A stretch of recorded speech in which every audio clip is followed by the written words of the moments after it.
Dinamay pa si DJ Med at Moro Beats. Tangina, di papasok yan. Kesa naman sa mga kantang gawa ni Andrew E, puros tinagalog lang. At least makabuluhan yung kanta ng Moro Beats. Hindi puros hugot at labsungan. E tangina yung mga kanta ni Andrew E, puros pangkantutan. Ganon yung mga idol nyo no? Kamukha ni Numerous. Magandang araw mga utol. Ngayon, pag-uusapan natin ang isa sa mga pinakamainit na paksa sa mundo ng Pinoy rap, ang respeto sa mga naunang rappers tulad ni Andrew E. Saan nga ba nagmula ang rap sa Pilipinas at bakit mahalaga ang kontribusyon ng mga pioneering artists na ito? Tara, balikan natin ang nakaraan at alamin kung bakit nararapat silang bigyan ng respeto. Bago pa man sumikat ang rap sa mainstream, may mga underground rappers na nagpasimuno ng hip-hop culture sa Pilipinas. Isa sa mga ito ay si Andrew E, na unang lumabas sa eksena noong dekada 70. Ang kanyang kanta na Humanap Ka ng Pangit ay hindi lamang isang hit, kundi isang simbolo ng pagsasalin ng Western rap sa isang forma na tumatama sa puso ng masa. Up in the air like this, everybody now. Here we go if you know this song. Kung gusto mong lumigaya ang iyong buhay, humanap ka ng pangit at ibigin mong tunay. Isang pangit na talagang di mo matanggap, at wag ang lalaki na iyong pangarap. Si Andrew E ay naging tagapag-ugnay ng kulturang rap at ng araw-araw na buhay ng mga Pilipino. Ang kanyang kakayahang magpahayag ng realidad ng buhay sa pamamagitan ng humor at satire ay nagbigay daan sa isang bagong uri ng music na hindi pa nakikita noon sa mainstream media. Ang kanyang mga kontribusyon ay hindi nagtatapos sa kanyang mga hit na kanta. Sa pamamagitan ng kanyang musika, siya ang naging tulay upang ipakita ang kahalagahan ng rap sa radyo at telebisyon. Nagsilbi siyang inspirasyon para sa susunod na henerasyon ng mga rapper na naghangad ding makilala sa parehong paraan. Ayon kay Abra sa interview ni Vice Ganda, sa Gandang Gabi Vice habang katabi si Andrew E, mas sanay lang siguro yung karamihan sa old school na music na bagay sa pang-disco na talagang pampahype ng tao, pang-sayawan at pang-good vibes, whereas ngayon na may struktura na bilang poem at yung physicality ay nag-evolve. Di naman mararating yon kung di dahil sa pinanggalingan yung roots ng hip-hop. Hindi lamang si Andrew E ang umangat. Kasama niyang pinanday ang landas sina Francis M. at Michael V. Sila ang mga naglatag ng pundasyon na nagbigay daan sa rap music na maging isang pangunahing bahagi ng kulturang Pilipino. Come on, somebody say ho! Say ho! I say ho, ho!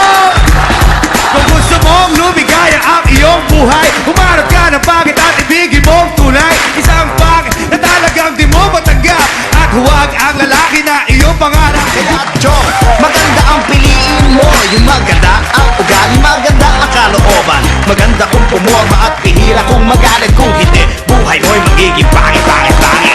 Libong islang puro lumpia, napapaligiran ng karagatan. Tayo'y nabubuhay sa archipelago. Dayuhan ay biglang pumasok at sumakop sa atin. Sabi nila sila'y kailangan natin. Tayo mga alipin sa sarili lupain, tinamnan ng ninuno. Pala sa silanganan, inararo ang ligas na mayamang Pilipinas. Mindanao, Visayas at Luzon, I'm ready to defend the 3 stars in the sun. Isa sa mga madalas na sinasabi ng mga kritiko ay, tinagalog lang naman ni Andrew E. Find an ugly woman, tinagalog lang yun eh.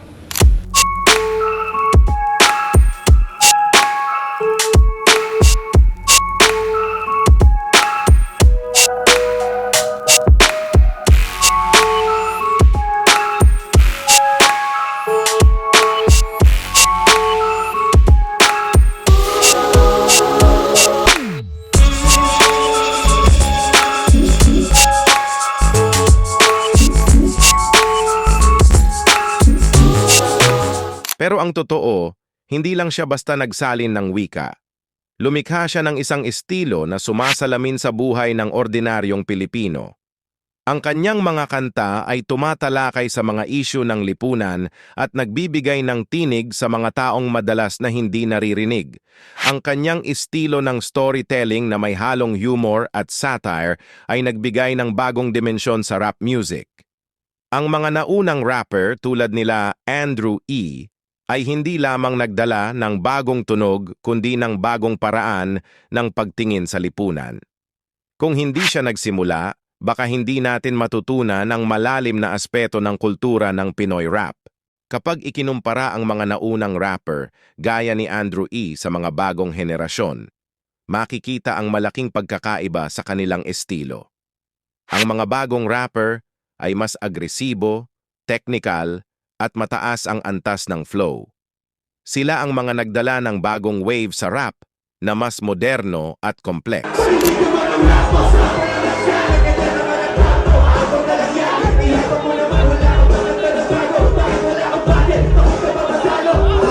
May katanungan lang akong sinimplin, mamahalin mo ba rin ba ako kahit di na ako between? Kapag hindi ko na rin mabigay lahat ng hiling-hiling mo, ba ay nandito pa rin o baka kasabay ka nila kung wala ka na rin?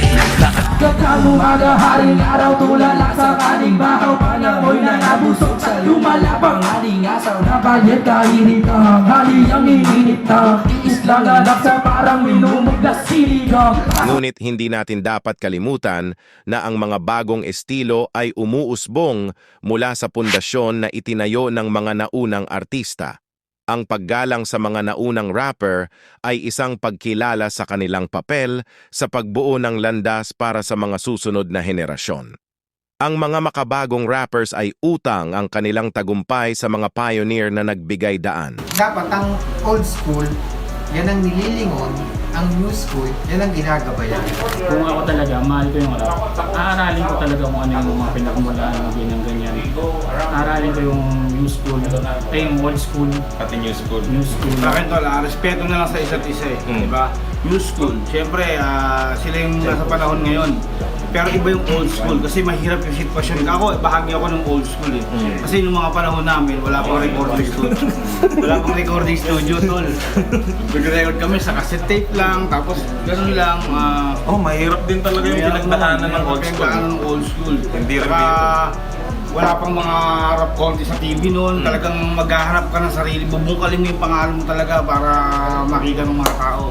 Hindi In short, mas mahirap dati. Oo, hindi kagaya ngayon, yung mga new school, kahit hindi naman rapper, magsulat ka lang, tapos tumuno ka lang ng rap. Pag na-i-record mo na, rapper ka na. Yun. Parang ang bumungkal nun yung mga old school. Oo. Parang pinalitadahan ng old school para lakaran ng new school. Oo. Ngayon kahit na ang legacy ni Andrew E. ay mas malayo na sa spotlight, ang kanyang impluensya ay patuloy na nararamdaman sa industriya.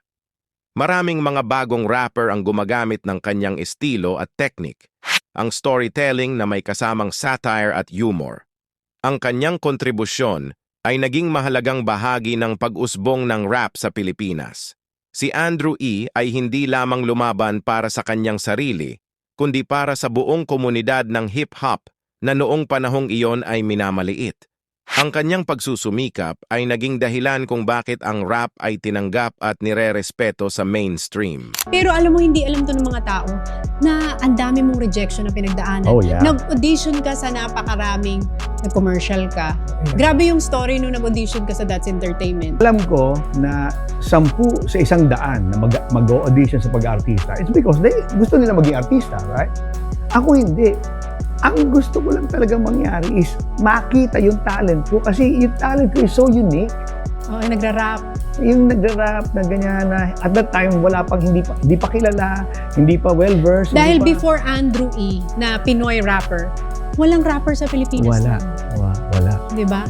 Wala. So, nag-rap ka sa harap ni Kuya Germs? Yeah. Ang paggalang sa mga naunang rapper ay hindi lamang tungkol sa pagkilala sa kanilang musika, kundi pati na rin sa kanilang sakripisyo at tapang. Sila ang mga nag-risk at nagtrabaho ng mabuti para mapalaganap ang hip-hop sa Pilipinas. Ang kanilang kontribusyon ay hindi dapat kalimutan, sapagkat sila ang mga naglatag ng pundasyon para sa mas malawak na pag-usbong ng genre. Ang respeto ay isang paraan ng pagkilala sa kanilang mahigpit na pinagdaraanan para lamang makarating sa punto kung saan tayo ay ngayon.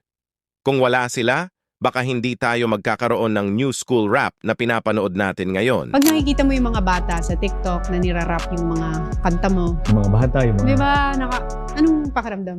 natatawa but minsan naiiyak. Naiiyak dahil. Oo, naiyak. Kasi kung bata ang gumagawa, maybe around 10 years old, tapos tutungtong sa Lamesa. lamesa or sa silya, tapos hawak ng sandok, na gano'n, di ba? Nakikita ko yung sarili ko noong 5 years na nagtatry ako mag-audition na walang nakikinig. Nakikita ko yung sarili ko sa... Kaya ako naiiyak kasi nagsasabi ako dun sa nakikita ko sa TikTok na, look, iho, ituloy mo lang yan. Ano, bakit? Ako nga tinuloy ko yung akin nagkaganito ko, kaya mo rin yan. Yun ang mensahe mo sa kanila, Yeah. sa mga bata. Yeah. Sa pagtatapos ng ating pagtalakay, malinaw na ang legacy ni Andrew E. at ng iba pang pioneering rappers ay hindi dapat kalimutan. Sila ang mga nagbukas ng pinto para sa kasalukuyang henerasyon ng mga rapper at ang kanilang kontribusyon sa musika at kulturang Pilipino ay napakahalaga. Kung kayo ay may opinyon o karanasan tungkol sa mga naunang rapper, i-share ninyo sa comments. Ano ang inyong palagay sa kanilang legacy? Mananatili bang mahalaga ang kanilang kontribusyon sa panahon ng modernong rap? Huwag kalimutang mag-subscribe para sa iba pang mga ganitong paksa. Peace!